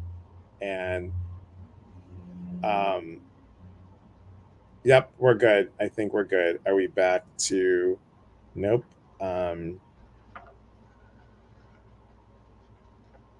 Okay. Okay. Are we good, guys? We're good. Um, Facebook user, are you recording? Yes, this is being recorded. You guys can watch all the videos in the video section. Okay. Um, you totally missed Capricorn, and we're still doing Capricorn, guys. We're still doing Capricorn. Did they not get Jupiter in Capricorn? I don't. I think they did, but Okay. they're lost. So go ahead. So now we're going to do Saturn in Capricorn. Now, Saturn rules Capricorn. So Capricorn's at home. Saturn's at home in the sign of Capricorn. And you see a lot of politicians in Capricorn. Lots of, because it rules government in general. So, um, which is another story too. We've had Pluto in the sign of Capricorn. I can't remember the date. I think since 2011. And so you've noticed that government's been a little corrupt because Pluto is all about uncovering the secrets that they have. Capricorn also rules the Catholic Church, and Pluto rules sex. We have seen so much retribution, not enough, but so much retribution of sex scandals in the Catholic Church. I'm not picking on anyone, guys. I'm just telling it like it is. You could say any church, but it seemed to be prevalent in the Catholic Church. Um, yeah. Okay, so Saturn in Capricorn, the inhibition principle affects their personal freedom, and they need to learn how to take life a little bit more lightly. They tend to be very serious about it. They tend to be very serious about the environment too, and they tend to be farmers, or they like to grow their own, grow something.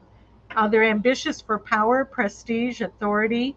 They're very careful and calculating in many ways, but they're brilliant organizers. Saturn in Capricorn is patient. That's why government, they get so little done sometimes, it seems like it, but they're patient with it.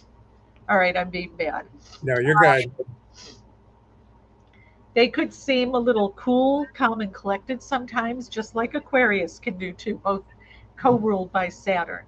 But they're willing to work hard for their goals. Now, they need to develop a sense of humor, be more flexible, and not be so lonely and keeping themselves to themselves. I would say that what was I going to say? I lost it. They Saturn rules the second half of your life, Capricorn. So I tend to see that if it's in the 10th house of career, second house of money, in late bloomers sometimes. But when you bloom solid and strong. Capricorn rules the government. I tend to see a lot of people who work for the government. If your second house is ruled by Capricorn, just a possibility. What else do I want to say about Capricorn? That's it, unless there's. They're wonderful people, everyone. The sun. Ah, and they're achievers. They're achievers, but they have long term success because they do the work along with Virgo. It's a very practical sign. They do the work. They connect the dots, they dot their I's, cross their T's. Again, So, everybody wants to have fun, but is the sign in our birth charts that Saturn and Jupiter are in. Basically, you have 12 signs, Brandy, in your astrology chart. Not basically, you do. You have 12 signs, 12 houses. And your Saturn and Jupiter may not be in the same sign as your birth sign, and you're going to send me your birth date, and I'm going to tell you where your Saturn is and where your Jupiter is, and then you'll right. listen to that again. So, for example, Brandy and everyone else, even though I'm a Capricorn with a Virgo rising and a Scorpio moon, that's the basic stuff that I talked about earlier. My Saturn is in Pisces, even though it's 0 degrees Pisces. And Uh, my Jupiter is 16 degrees in Taurus. Hence the liking to eat, everyone. Just I did it again in my hurry. I forgot to write down, do a little bit on Jupiter and Aquarius, but I'll just do it off the top of my head. okay. Jupiter in Aquarius is the expansion principle result is relating to science. Science and their understanding of the world out there. It can be very alchemical in nature. They make really good uh, interests in UFOs, aerodynamics, things of that nature. They expand themselves through their intellectual process because it's one of the three air signs, just like Libra and Gemini. So they're very mental, intellectually oriented. They tend to have they tend to be cool, calm, and collected. They wear clothes really well. I mean, you throw a sack on them and they look like a model. All right. I know that that's being general, but Aquarius rising tends towards being lanky, but because it's ruled by Uranus, it's kind of like anything goes. It rules the color electric blue. So you don't know what you're going to get with Aquarius rising sometimes. But Jupiter in Aquarius can really excel in the sciences in a very big way, and aviation. I remember a chart I was doing one time where someone had Aquarius at the top of this chart and Uranus, the ruler, in the second house. And I'm saying, oh, wow, you should be like in aviation or aerodynamics. And he says, that is what I always wanted to do. So one of the things I was going to do for today, but we'll do this some other time, is I was also going to go into what your rising sign is, how you make money, what your second house is, how you make money, what you need to do to have fun, and then what your career is. Because sometimes, and we're going to get to we're going to finish this, because sometimes people want to do their hobbies, but it's not necessarily their career, and Right. that's why you have to know that when you're an astrologer. Like, who doesn't want to be in their late teens a musician, a rock and roll star, an artist, and all of that? But it might not be really your best career choice, and so that's we have to discriminate on that a little bit. A Virgo word. Did you know what you wanted to do when you were a teenager? What did you want to be? I wanted to be a rock and roll star. Okay. See, I I wanted to wanted be to be a waif, wait. just travel and sleep on beaches. See, I wanted to be an actor in during my teenage years. So it's cool. And guys, we if you will be able to watch the Yes, replay, but once again, Lindsay, Michelle, or Delora, can you put in Dawn's email? If you give Dawn your date of birth, she will give you what your Jupiter and Saturn aspect is. Okay. This is absolutely. exact it's not it's what those two planets. And this is a whole huge topic. Trust me, Dawn can talk for hours on the vastness of this. This is just one little piece. And let me just say, Jupiter is where you expand and where you know, you have fun in that sign. And Saturn's going to be where you need to do the work, but what inhibits you from getting to where you need to go. So this was about thriving in your astrology signs. Right. Okay. Right. You know, we could do fashion next time. Just kidding. I don't do fashion. I could do it a little bit. Okay. You know, Capricorn rules black. We were just talking about that. But now we're just talking about when Uranus and Neptune went into the sign, and Saturn were in the sign of Capricorn. When was that? The late 80s into the 90s. It was grunge and dark, and everybody start wearing black. Black was like the new orange or something like that. Yep. Orange is never the new Yep. black. I don't know. Just kind of funny how that works because the different signs can also bring in different colors that we start wearing or that become fashionable, which is pretty funny. You know, like if we had a lot of Libra, everybody'd be wearing pink, right? Right. Right. And Aries, everybody'd be wearing red, and Scorpio, everybody'd be wearing maroon. The darker, the better. I'm just wearing this dark color until they come up with a darker color. So Saturn in Aquarius, the inhibition principle affects the ability to integrate with groups and follow other people's ideas. Excuse me. Aquarius rules your house of friends naturally, and it rules groups and associations that you belong to. Astrology too. Excuse me. Sure. And guys, again, sign up for Dunn's email list. Also, sign up for my email list so you know Yeah. when these things are happening. Okay. All the all the special events that we have. Thank everybody. But All right. Well, right now in the heavens, we have Saturn in Aquarius. And so it's a long story. It's where Uranus, we talked a little bit about it. We've got the Pluto in Capricorn. The United States was actually founded when Pluto was at the last degrees of Capricorn. And then it went into Aquarius, and that's when the Bill of Rights came about, because it wasn't just about England, leave me alone. Then it was about we wanted to form our states and we wanted to have fairness and justice, because Aquarius is a very just type of sign. It's about peace and brotherhood. So we want everybody to do well. It's about social medicine. And you can see the fights we're having for it right now. yeah. It's about the socialization. All right. So, and your friendships. So, strong powers of concentration. Your thinking's very scientific and democratic. Aquarius rules innovation. So, crazy time when Saturn went into the sign of Aquarius and when Uranus went into Aries again about 12 years ago or something like that. Just so much innovation on the planet. I mean, we really kind of shot up our frequency in many ways. So new inventions, new approaches, symbolism, mathematics, and then also the search for space and living beings out there and UFOs. I mean, it became huge recently. Aquarius's battle cry is freedom, um, but they don't like to do anything that doesn't please them. They have too much intellectual pride. So they just need to lighten up that intellectual pride just a little bit. Okay, what do I want to say about Aquarius? I don't know.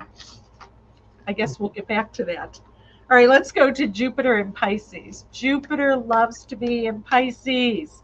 It just left Pisces and went into Aries, but it's going to bop right back into Jupiter. I mean, right into Pisces. So Jupiter goes through a sign every year. Saturn goes through a sign every 2.5 years. So it makes a 29-year revolution around the chart, or 28 years. And that's what's known as your Saturn return that everybody talks about. But Jupiter is roughly 11.6 years that it goes around the chart. So it's roughly a different sign for about a year in the chart. So Jupiter loves to be in Pisces. Neptune's in Pisces. I was just doing this thing because they came together On April 11th, they conjuncted each other. They were right on top of each other for the first time since 1856. That was Wow. a long time ago.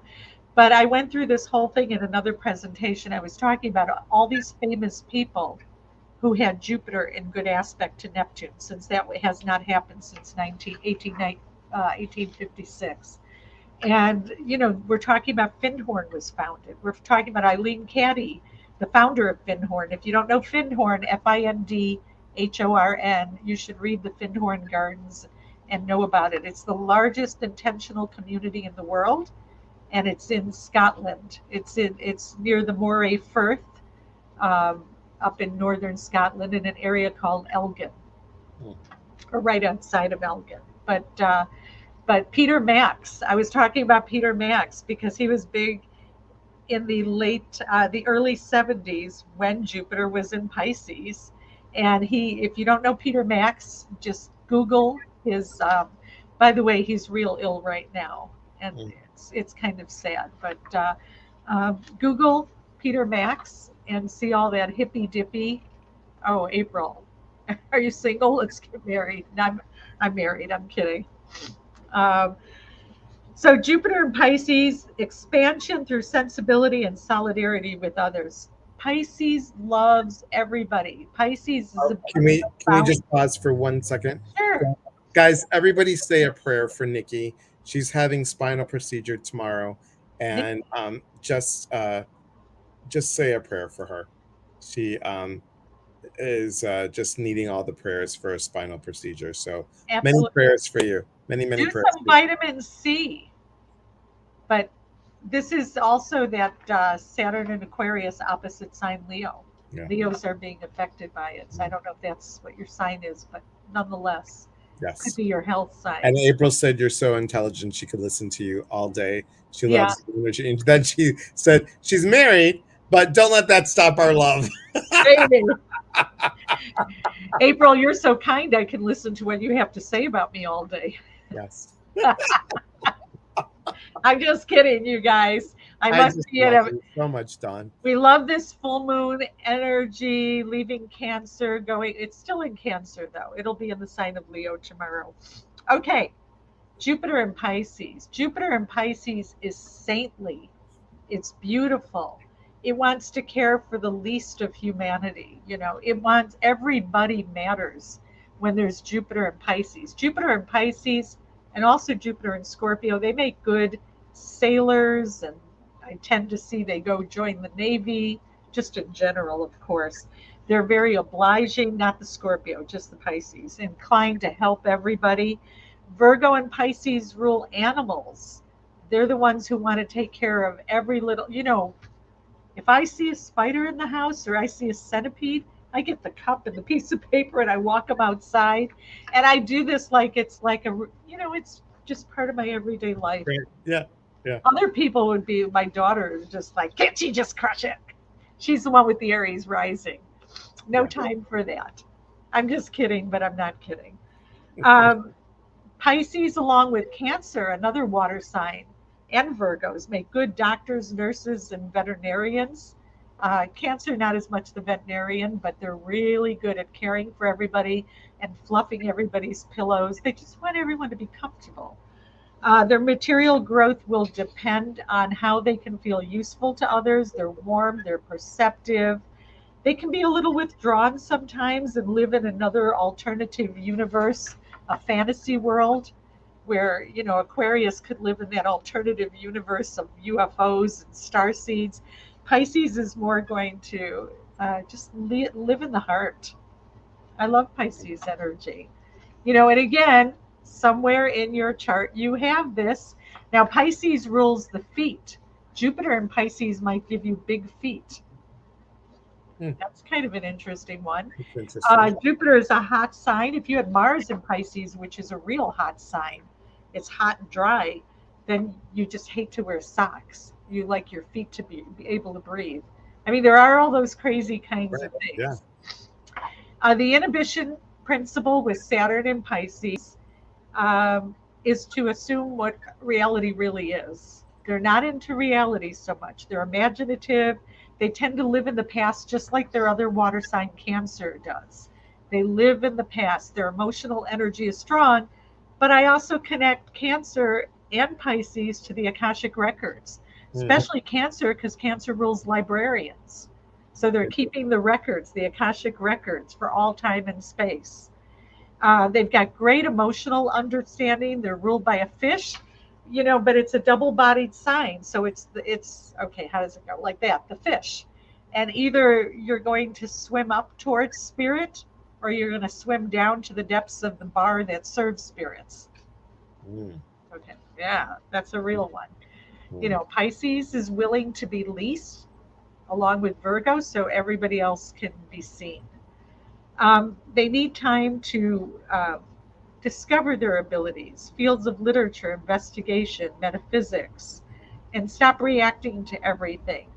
Sometimes the bug chooses to die. It's okay. It's okay.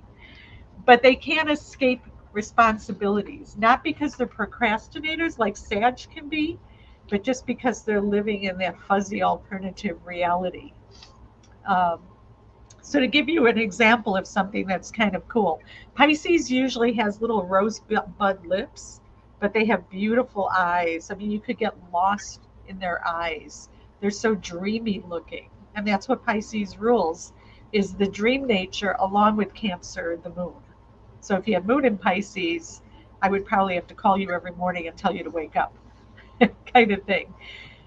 Saturn, when Saturn was in the sign of, where was it? I'm trying to remember.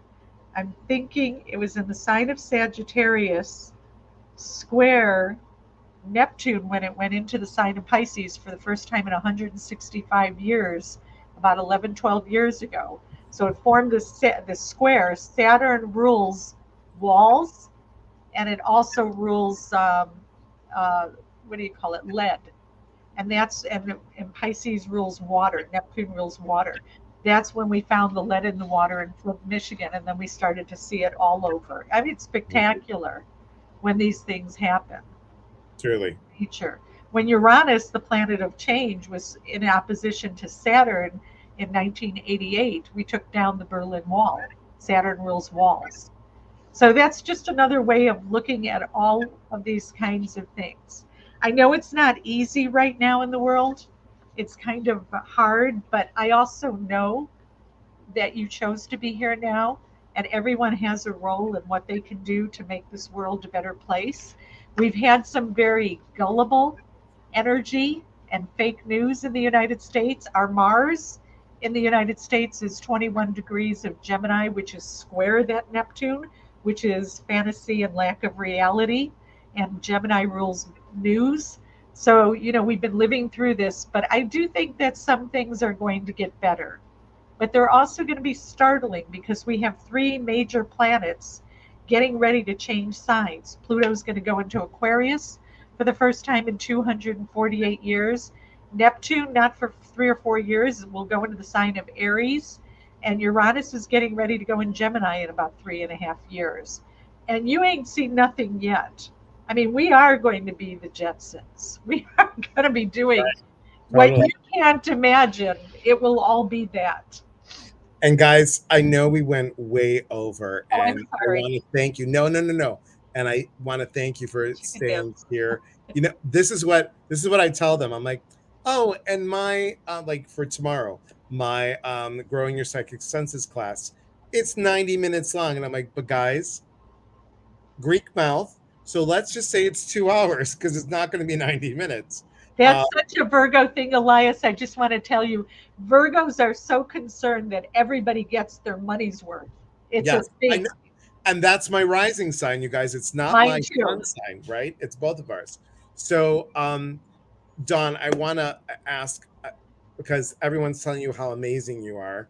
Will you come back and Oh, be on I'll here? always come back. Okay, thank you. It's Um, kind of like in my life, it's any place that'll have me. of course, I'm of kidding. course. Um, and guys, you could always watch this back. But again, can someone put Dawn's email on there? She will email you your Saturn and Jupiter aspect. Okay, we did this Someone's trying to because bring me food. He's got the oh, wrong place. So we got the what Dawn did was she explained the Saturn, she explained the Jupiter, and then she explained your sun sign, some aspects of that. Yeah. Okay. Um, Keep going, keep going, keep we're going, gonna have a class on keep the going. 14th and 21st about growing your psychic senses. On the 15th, I have grounding and understanding the empath. That's on the 15th. And on the 17th, I have new spread for tarot and oracle decks. So something like this, we're going to show you a new spread and how do Nice. you make your own spread? I mean, whether it's been done or not, I was like, well, I'm going to create a spread that talks about each of the chakras. And I pulled a card for each chakra. So, and these are the ones that I'm going to show you. Actually, Don doesn't know this, but the reason why I bought my very first tarot deck, well, I shouldn't say my third, but the one that I've had for 20 years, I bought it at Healing Earth and I saw it and it was the Healing Earth tarot deck. Oh, I know. Wasn't that And I was like, wild? oh my God. And this is I still have it. And That this is is so this, wild. I don't think it's on the market it's anymore. not. It totally I have a isn't. deck too. I have that deck too. And I I love couldn't it. believe someone named their deck after my store. I know. And I was My like, oh ego my God.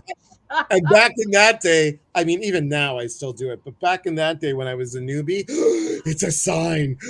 It's a sign. That's Everything so was a funny. sign. So, but I'm using Sacred Destiny by Denise Lynn. And she's lovely, you guys. She's a Yeah. lovely lady. Um, Thank you so much. Hi, Aria. Good to see Alliance you. can Yes, Aria, she's a friend of mine. yes, Can I yes. take Go ahead. one moment just to plug my Please, deck?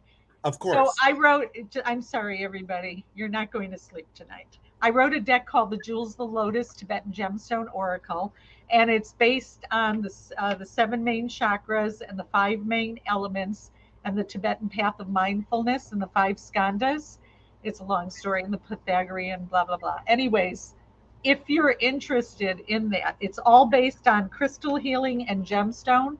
There's a gemstone on every single card. Here's moonstone, I, iolite, green tourmaline. I'm just showing you. And they're all based on the chakras and on a different color lotus. And that's the back of the card. Um, so I have all the different stones. These are actually my stones that I photographed and put on the art card that my girlfriend drew. So rose quartz. So if you're interested, I'm reprinting the deck. It will be reasonable because it's really hard to be reasonable. It's about getting the work out there. I was out on the market for a very, very long time, but my publisher's been out of business and life changes, and that's just how it goes. And I was prompted to redo my deck about 12 years ago. I won an award on this in 1999 through the booksellers of the world. But, anyways, I was prompted to redo my deck, which I'm out of right at this moment, because I saw it on the market for $2,872.50. And I'm And like, and I don't get a penny of that. And I'm like, dang, if they're going to do that, I'm reprinting and you are out, buddy. and it is a great deck, you guys. I mean, Thank and you. at Healing Earth Resources, Aria, you remember, I still have this one piece that I was like, Dawn, I need that. I don't know why I need it. And she's like, oh, it's a good one for you. I'm like, oh, and she's like, you'll have the money for it. Don't worry. And I did. And it's Oh, beautiful. yeah, Gorgeous. I mean, Gorgeous. this is Yeah. so there was so many beautiful things about the store. But you guys, I'm telling you, get a session with Dawn. She's booked through August, but it is worth the wait. It is worth the money. It is worth Thank you. everything. So, so, so knowledgeable. It Is would it be full my moon? joy. What is full moon? It is a full moon. Yes, Yes. it is a full moon. Full moon And in Cancer.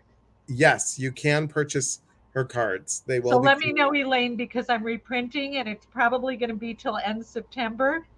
But then I'll have it available, and I'll also send who's ever interested an intake form for how I work. So you can see what I charge, what I need, all of that stuff. Right, and here it is. If you want, contact Dawn at dawnsilver at ameritech.net. Add your birth date. We are going to talk about uh, carnation in October. So I'll do a little thing about past lives, and Don will do a lot of stuff. And so you and I can talk about that later. But I want to thank you so much for your time, for your knowledge, and Thank you, everybody. every time you've been on, just people talk about you for days after. I just want you to know that. And apparently they're saying nice things. I like that. Good. Good for my Very Virgo shyness. So here's my little, we were Leos in our last Leo's lifetime. in live, right? Exactly. So, everyone, thank you so much for being here. Remember, as always, and I'll be on what's tomorrow, Thursday. I will be on tomorrow, Thursday morning on TikTok for guided meditation, 7:30 in the morning. That's Pacific time. I will be on at 3 o'clock on Friday on TikTok, and then also remember tomorrow is starts the psychic senses class. Everything can be found in eliaspatrice.com. Again, we are here to connect. And when we connect, we educate. And we educate, we grow. From our heart to yours, thank you everybody for being here. And Don, hold the phone, and we'll talk to you guys soon. Thank you. And Janiki, so glad to see you all the way from Norway. Thank you so much. Thanks, everybody. Have a beautiful night and enjoy the full moon. Howl at the moon. And Ow! if you want to, take your crystals and put them out in the full moon. Oh, Shine yeah. them up. All right. Take care, everybody. Thank you again.